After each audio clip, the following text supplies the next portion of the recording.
Hello दोस्तों। ये सभी तो जानते ही है कि हमारे ब्रह्मांड का जन्म बिग बैंग से हुआ है। लेकिन क्या आप ये जानते हो कि बिग बैंग से पहले क्या था? बिग बैंग आज से लगभग 13.7 बिलियन साल पहले हुआ। तो आज से लगभग 13.7 बिलियन साल पहले की कल्पना करना बहुत मुश्किल है, जब पूरा का पूरा ब्रह्मांड एक सिंगुलरिटी में एग्जिस्ट करता था।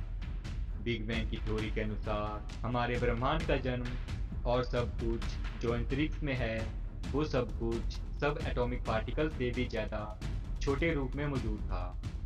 तो दोस्तों, आज इस वीडियो में हम बिग बैंग से पहले क्या एग्जिस्ट करता था और हमारा ब्रह्मांड कैसे बना हुआ हो सकता है, और इससे कुछ रिलेटेड इंफॉर्मेशन के बारे में जानेंगे।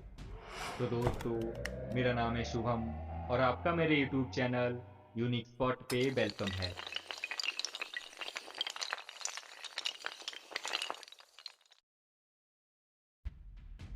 दोस्तों, जब आप बिग बैंग के बारे में सोचते हो तो आपका माइंड आपसे एक और क्वेश्चन पूछता होगा कि बिग बैंग के धमाके से पहले वहाँ क्या एग्जिस्ट करता था। दोस्तों, ये क्वेश्चन 1600 वर्षों से मॉडर्न साइंस एथिस्टों के लिए एक पहेली बना हुआ है।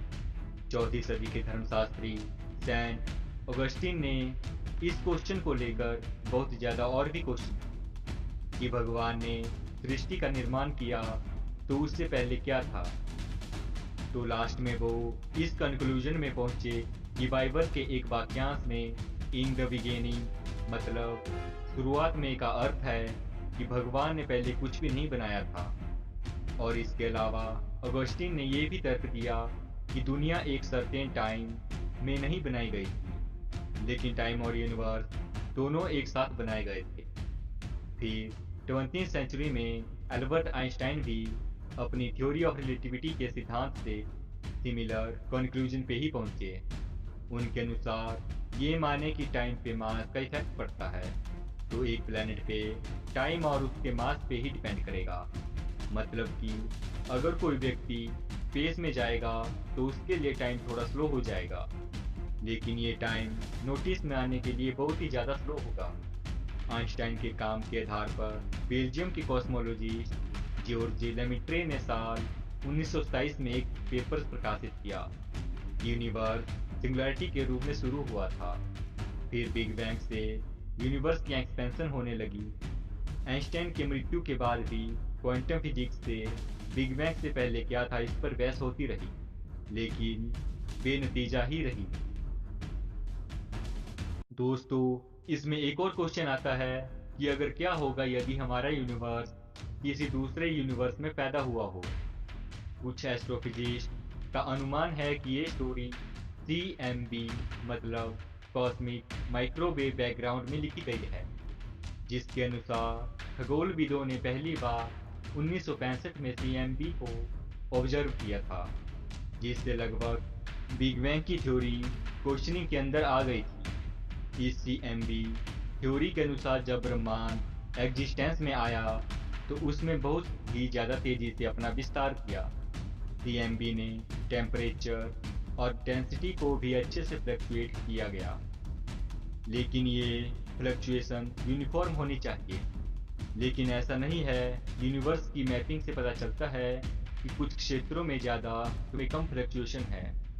कुछ कॉस्मोलॉजिस्ट हमारे यूनिवर्स को किसी दूसरे यूनिवर्स से ही पैदा हुआ मानते हैं, जैसा कि कैलिफोर्निया इंस्टीट्यूट ऑफ टेक्नोलॉजी के रिसर्चर्स एड्रीने एरिक्सन मानते हैं कि हमारे ब्रह्मांड किसी दूसरे ब्रह्मांड से ही पैदा हुआ है।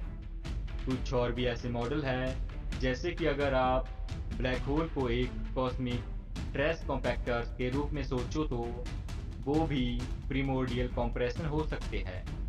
मतलब कि हमारा यूनिवर्स किसी दूसरे ब्रह्मांड के ब्लैक होल से वाइट होल आउटपुट हो सकता है।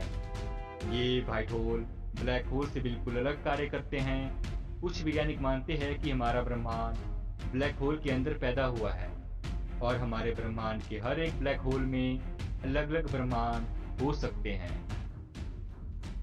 The big bounce theory.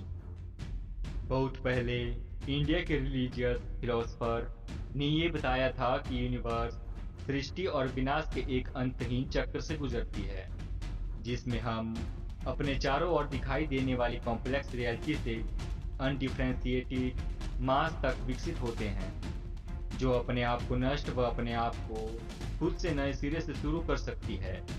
फिर कुछ समकालीन साइंटिस्ट स्ट्राइकिंग पैरेलल की थ्योरी पे पहुंचे।